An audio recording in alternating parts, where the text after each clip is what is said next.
네, 드디어 캐나다 중앙은행 총재가 안녕하세요, 케부자입니다. 시청하시기 전에 구독하기, 좋아요 부탁드립니다. 딴 사람도 아니고요. 캐나다 중앙은행 총재가 경기 둔화 막으려면 기준금리 인상이 중단이 필요하다라고 얘기를 했습니다. 이러면 거의 우리 확실하게 중단이 된다고 볼 수 있는 거죠. 그죠?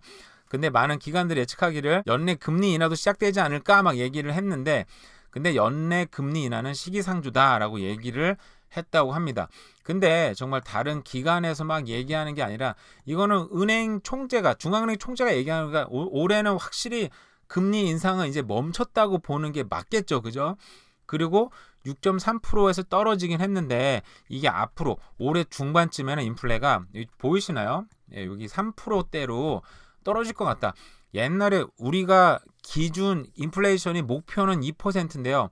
사실상 예전에도 뭐 3% 4% 왔다 갔다 하긴 했어요. 근데 그게 크게 문제가 되지 않았던 거는 그 이슈가 많이 안 됐던 거죠.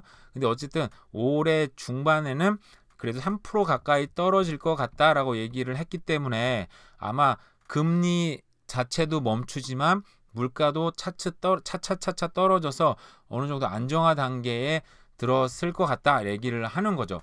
그러다 보니까 오늘 지표가 나온 건데요. 미국도 마찬가지였는데 경제계 예상보다 지금 일자리가 1월 달에 이거는 예측한 사람들이 잘못한 거 아닌가 이거 1월 달에만 15만 개가 증가를 했고요. 실업률도 지금 5%면 굉장히 사실 좋은 거라고 보기는 봐야 되겠죠. 그죠? 예상치를 크게 상회했다고 합니다. 자, 실업률은 전달과 동일인 5%로 집계가 됐는데요. 지난 6월달, 7월달에 역대 최저치 기록인 4.9%에 근접하는 수치가 나왔다고요. 그럼 이거는 사실은 완전 고용인 뭐 1%, 2%대는 아니지만 사실상 캐나다 와이드가 5% 나오는 경우는 정말 지금 일자리가 굉장히 부족하기도 하고, 그죠? 굉장히 일자리 만약에 정말 원한다면 일은 정말 쉽게 구할 수 있는 상황이긴 한 거예요. 민간인 부분 일자리가 13만 2천 개가 늘었고요. 특히 건설 부분, 제가 아는 분도 지금 목수리를 하는데 일자리가 지금 엄청 부족하다고 합니다. 뭐 식품 부분, 정보 문화, 레크레이션 부분, 과학기술 정말 많은 쪽에서 일자리가 필요하고요. 제가 특히 일하고 있는 헬스케어 쪽은 사람이 늘 없습니다. 어제도 뉴스 보니까 지금 그죠? 지금 사이키 널스들이 지금 너무 부족하다고, 도대체 어떻게 할지 모르겠다고 얘기가 막 나오고 있는데 실제로 부족한 일자리가 많다 보니까 지금 또 미국이랑 사실 저희가 보면 캐나다가 얼추 비슷하게 가는 부분이 있는데 미국보다 제가 볼 때는 캐나다가 조금 빠르게 움직이는 것 같아요. 미국에서 이게 나왔습니다. 자, 미국 경제 침체 대신 경기 반등도 가능하다. 그러니까 이게 연착륙을 하려다 준비를 했는데 착륙은커녕 착륙하려다 말다가 갑자기 다시 지금 경기가 막 올라가 버린다라고 얘기를 하는 거예요. 왜냐하면 고용 호황 그리고 집값이 경착륙이 될 것도 걱정 많이 했었었는데 지금 집값이 생각보다 지금 시원하게 안 떨어지죠. 그냥 어느 정도 안정된 상태로 가고 있고, 여기다가 금리는 지금 더 이상 상승하지 않고 멈췄고, 그죠? 일자리가 막 늘어나고 있고 이러다 보니까 착륙을 하려고 지금 바퀴를 내리기도 전에 다시 지금 상승하려고 준비를 하고 있습니다, 여러분. 이게 지금 미국도 얘기가 나오고 있는데 제가 볼 땐 캐나다도 거의 비슷하게 지금 경기가 지금 진행이 되고 있는 것뿐만 아니라 이렇게 되면 제가 요번에 그 렌트를 줬잖아요. 네, 사실상 그렇게 작은 콘도에 아무리 역세권이긴 하지만 제가 메시지를 한 40개 넘게 받았거든요. 그래서 한 15개 이후로는 제가 답장도 못했어요. 그래서 됐는데 그리고 생각이 드는 거죠.